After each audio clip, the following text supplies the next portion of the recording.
Hey guys, welcome back to the Comicave. I'm Mikey. And I'm Thomas. Recently the Teenage Mutant Ninja Turtle movie came out. Whoa, cowabunga! And Zach has seen it. He's going to be giving us a review today. Radical! And I'll be interviewing him about it, so stick around for it. Okay, so recently the Teenage Mutant Ninja Turtles movie had an advanced screening. Hasn't officially come out in Australia yet. 11th of September. 11th is when it comes out, yes. I saw it on the 5th, so last Friday. And I liked it. Yeah, so what did you think of Michael Bay? Can you tell it's a Michael Bay movie? Yeah, there are definitely some obvious comparisons between this movie and Transformers, which is his biggest franchise. Oh, the first one. Okay, that's a good thing. That's a good thing. The first one was an alright movie. Yeah. And it actually had kind of a storyline. Yeah, but you could tell with the tone of the movie and the directing style of the movie that it was pretty similar to the first Transformers. Alright, so how much screen time do you reckon the Teenage Mutant Ninja Turtles actually got in this movie? Because there's been rumours about, there's too much April and there's too much, etc. I think it had enough of the Turtles. They weren't in it for the whole movie, though mostly they're in the second half, but more like the final 3 quarters. Okay. So in the first quarter it was mainly April, and then it was like they got introduced into a story.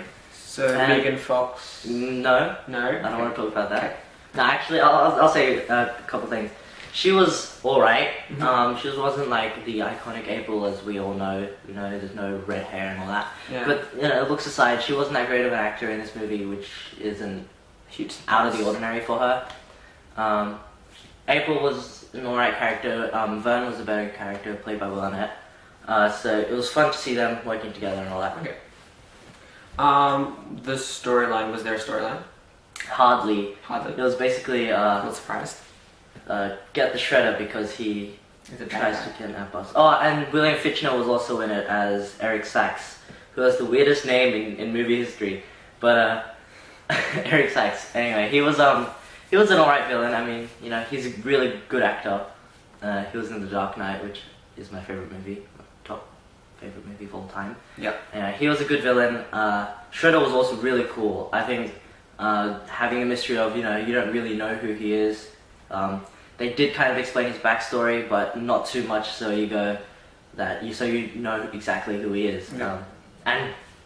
Shredder was badass, looked cool, and acted cool. So we've established that Shredder looked cool. Now, there's of course been mixed, some people hate what the Teenage Mutant Ninja Turtles look like. Some people love it, some people, you think it's okay. What did you think? Okay. How do you think it worked in the movie itself? It worked, I think, worked. in the movie, because with their personality, you saw in their costumes, they also represented in their speech and all that. Okay. So you really knew who they were just by looking at them, and then when you finally find out who they are, it makes sense that they would wear those things. And they may be ugly, but they fit. Alright, so overall, how well do you think this movie fit in with the Teenage Mutant Ninja Turtle kind of mythology, and for both past TV shows and comics? Okay, they did change the backstory. Okay. And it was a pretty drastic change. April was even part of their backstory. I'm not going to spoil too much, but she was part of their backstory. And that was kind of weird. I mean, of course, in movies they tend to change backstories a lot. To make characters. To make the characters, fit into the story. Yeah. And I guess it worked. With the movie it worked. I know a lot of hardcore, die-hard fans will absolutely hate the backstory. But, it's not uncommon to see backstories changed. So I was fine with it, mostly. Okay, cool. Any other comments you want to specifically make about the movie before we finish? If you want to watch this movie, don't go in expecting a good movie. When I went to see it, all I wanted was great turtle humor and great turtle action, and that's what I got, and I loved it because of that. If you go in thinking that it's going to be a story-filled action masterpiece, then you're going to be disappointed. So I think just go in with an open mind and you'll love it. Alright, so can you give us a rating? Don't be deterred if it's low. You heard what you just said. What do you think?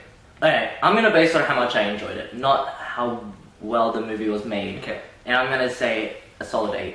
Alright, cool. Just based on the fun factor, yeah.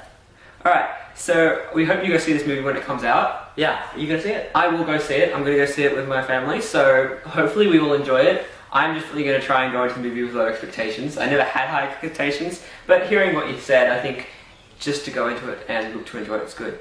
So if you have seen the movie, comment below or on our Facebook page, and hopefully these turtles will be find a little bit more mainstream audience. Yeah. Turtle power! Well, they have little names in Yeah, they have the I little... didn't even notice that. That is.